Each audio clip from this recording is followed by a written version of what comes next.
প্রতিবাদ হয়েছে ত্রিপুরাতে। বিক্ষোভের জেরে ত্রিপুরার কৈলাসহর বর্ডারে বন্ধ রয়েছে আমদানি রপ্তানি। উত্তর ত্রিপুরা জেলার ধর্মনগর মহকুমাধীন ভারত বাংলা সীমান্তের রাগনা বর্ডারের সামনে বিক্ষোভ মিছিল।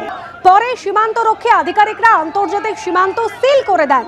কৈলাসহর এবং রাগনা আন্তর্জাতিক সীমান্ত দিয়ে আমদানি রপ্তানি বন্ধ।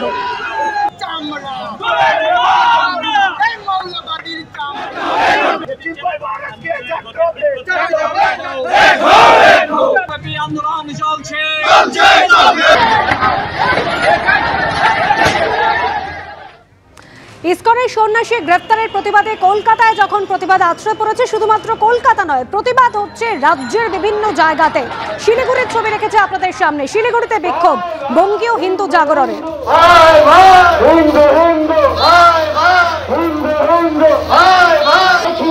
শিলিগুড়ির পাশাপাশি পুরুলিয়া, সেখানেও বাংলাদেশের সন্ন্যাসী চিন্ময় কৃষ্ণ দাসের গ্রেফতারের প্রতিবাদে বিক্ষোভ হয়।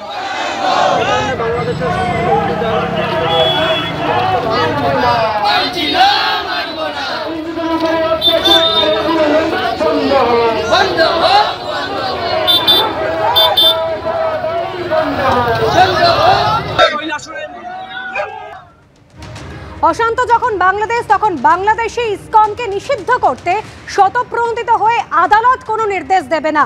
আবেদন খারিজ করে জানিয়ে দিয়েছে বাংলাদেশ হাইকোর্ট। স্বতঃপ্রণোদিত হয়ে আদালত কোনো নির্দেশ দেবে না জানিয়েছেন বিচারপতি। ইসকনকে নিষিদ্ধ করা নিয়ে বাংলাদেশ সরকারের অবস্থান জানতে চায় হাইকোর্ট। আজকের শুনানিতে নিজেদের অবস্থান স্পষ্ট করেনি ইউনূস সরকার। বাংলাদেশে অশান্তি নিয়ে উদ্বেগ প্রকাশ আদালতের। কাউকে আইন শৃঙ্খলা ভাঙতে দেওয়া যাবে না, এমনই নির্দেশ বাংলাদেশ হাইকোর্টের। বাংলাদেশে অস্থিরতা তৈরির চেষ্টা চলছে। হিংসা রুখতে কড়া পদক্ষেপ নিচ্ছে বাংলাদেশ সরকার। গোটা বিষয়টি সর্বাধিক অগ্রাধিকার দিয়ে দেখা হচ্ছে, আদালতে জানালো বাংলাদেশ সরকার। গত মঙ্গলবার চিন্ময় কৃষ্ণ দাসের জামিন নামঞ্জুর হওয়ার পর চট্টগ্রাম আদালত চত্বরে সংঘর্ষ, নিহত হন একজন আইনজীবী। ঘটনার পর বাংলাদেশ হাইকোর্টে স্বতঃপ্রণোদিতভাবে ইসকনকে নিষিদ্ধ করার দাবিতে মামলা হয়। সেই আবেদন আজ খারিজ করল বাংলাদেশ হাইকোর্ট।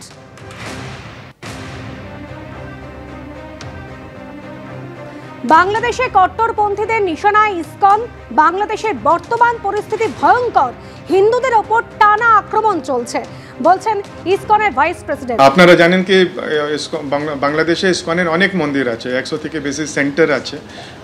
তো এটা নিয়ে অনেক আমরা চিন্তায় পড়ে গেছিলাম কি যদি গভর্নমেন্টই ব্যান করে দেয় তাহলে এত লক্ষ লক্ষ ভক্তরা কোথায় যাবে। আমাদের এত মন্দির আছে, বড় বড় মন্দির আছে, ঢাকায় 5টা মন্দির আছে, বড় মন্দির আছে। তো এইরকম আমরা খুব চিন্তায় ছিলাম। So this is a welcome, মতলব এটা খুব রাহতের খবর কি অ্যাটলিস্ট গভর্নমেন্ট যে ব্যানের চেষ্টা করছিল ওটা এখন হাইকোর্ট দ্বারা খারিজ হয়ে গেছে। গ্রাউন্ড রিয়েলিটি কিন্তু অনেক এখনও খারাপ আছে। আমরা দেখছি কি অনেক জায়গায় মিছিল করা হচ্ছে, আর অনেক বড় বড় মিছিল করছে। 10,000, 15-20 হাজার মানুষ ওরা বেরোচ্ছে, আর ওখানে স্লোগান দেওয়া হচ্ছে কি আমরা ইসকনকে চাই ব্যান করা দেওয়া হোক, না হলে আমরা এক এক ইসকন ভক্তকে আমরা কিডন্যাপ করে টর্চার করে মেরে ফেলবো। আপনারা দেখলেন কি কীরকম শিবচরে একটা মব আসলো, আর ওটা আমাদের একটা নামহাট সেন্টার ছিল, ওখানে মন্দিরের সামনে গ্যাদার হয়ে হুমকি দিয়েছে। আর পুলিশকে ওরা 3-4 ঘন্টা সময় দিয়েছে কি এই মন্দিরে তালা লাগাও, না হলে আমরা নিজে হাতে আমরা করব। তো ফরচুনেটলি পুলিশ এসে আমাদের ওখানে যত ভক্ত ছিল ওদেরকে নিয়ে গেছে সিকিউরলি ওখান থেকে। আমরা জানি কি জেল এটা সামান্য জায়গা নয়, ওখানে অনেক ক্রিমিনালস থাকে।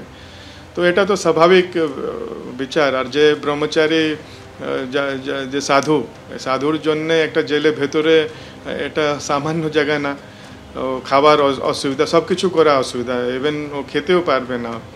তো এটা নিয়ে তো অফকোর্স এটা ন্যাচুরাল চিন্তা আছে। এরকম আমরা আশা করি গভর্নমেন্টও বলছে, বাংলাদেশ গভর্নমেন্টও বলছে কি ওরা সুরক্ষা প্রদান করবে। তো এটা খুব ওয়েলকাম স্টেটমেন্ট।